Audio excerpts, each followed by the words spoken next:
Hello, everyone. Today we'll be looking at Psalm 19, which is a psalm of David. I'll begin by reading verses 1 through 4. The heavens declare the glory of God, and the sky above proclaims his handiwork. Day to day pours out speech, and night to night reveals knowledge. There is no speech, nor are there words, whose voice is not heard. Their voice goes out through all the earth, and their words to the end of the world. In them he has set a tent for the sun. The psalm opens by speaking of the heavens. Of course, this reminds us of Genesis 1:1, which says, "In the beginning God created the heavens and the earth." And when the Old Testament speaks of the heavens, it's referring to all of creation. All of the natural realm that God has created is the heavens. There's no Hebrew word for universe, so this is how they encompass the entire creation that takes place in Genesis 1 and 2. And when the text here speaks of the sky, it's really just another way to say what creation is doing. When you look up and you look into the sky, the creation is doing something. What is the creation doing? Well, first, it's declaring the glory of God, and it's proclaiming his handiwork. When I read Romans chapter 1, which was written by Paul, I'm convinced that Paul was thinking about this psalm and what David wrote. After all, Romans 1:20 says, "For his invisible attributes, namely his eternal power and divine nature, have been clearly perceived ever since the creation of the world and the things that have been made. So they are without excuse." What are they without excuse about? Everyone is without excuse to not believe in God. After all, creation speaks of God's handiwork and of his glory. That's what Psalm says, and that's what Romans 1 is saying as well. Paul in particular says that we learn things from creation, not just that there's a creator, but that he has eternal power and a divine nature. Once again, this is not something we learn from reading the Bible, according to Paul. He's saying we learn it from creation itself. This is what theologians refer to as God's general revelation.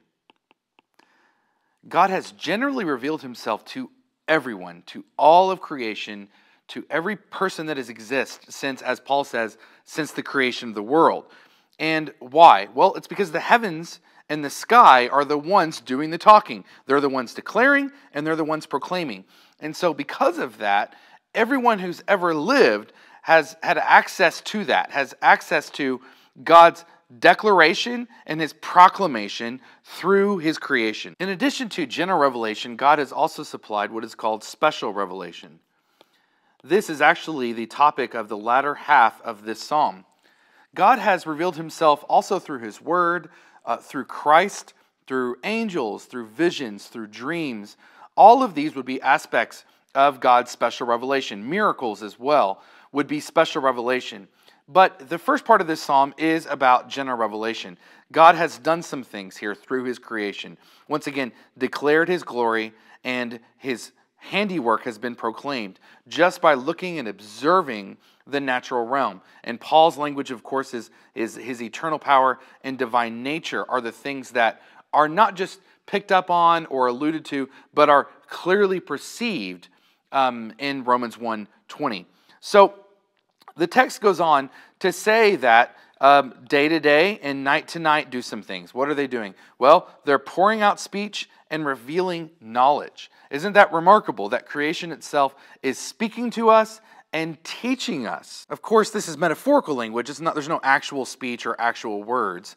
Yet it is still declaring, it is still proclaiming some things about God, his glory, his handiwork, and guess what? It's doing it all the time, day to day and night to night, throughout all the earth and to the end of the world. Have you heard God's voice that has declared his glory and proclaimed his handiwork? Have you listened to the words that are revealing the knowledge of God to us? One only needs to go outside and look up. Reading from the tail end of verse 4 down through verse 6, the text says, "In them he has set a tent for the sun, which comes out like a bridegroom leaving his chamber, and like a strong man runs its courts with joy. Its rising is from the end of the heavens, and its circuit to the end of them, and there is nothing hidden from its heat." As I close out this first Bible study on Psalm 19, Notice how, of course, this is all about the sun. David uses some mixed metaphors referring to the sun as a bridegroom and as a strong man. And there's this passionate energy of the son that is being exhibited here, like a bridegroom who is anxious to go see his bride. And so he leaves his chamber in this way of joy and longing. And in the same way, a strong man running a course with joy. This passionate energy that is coming from the sun. So, of course, the sun is being personified in this way, but it is still God who has placed the sun. That, of course, goes back to Genesis chapter 1, where God places the sun in the sky. And this contrasts, of course, to pagan cultures at this time who would have viewed the sun really as a god. But not in our faith, not in Christianity, not as the way the Jews understood it in the Old Testament.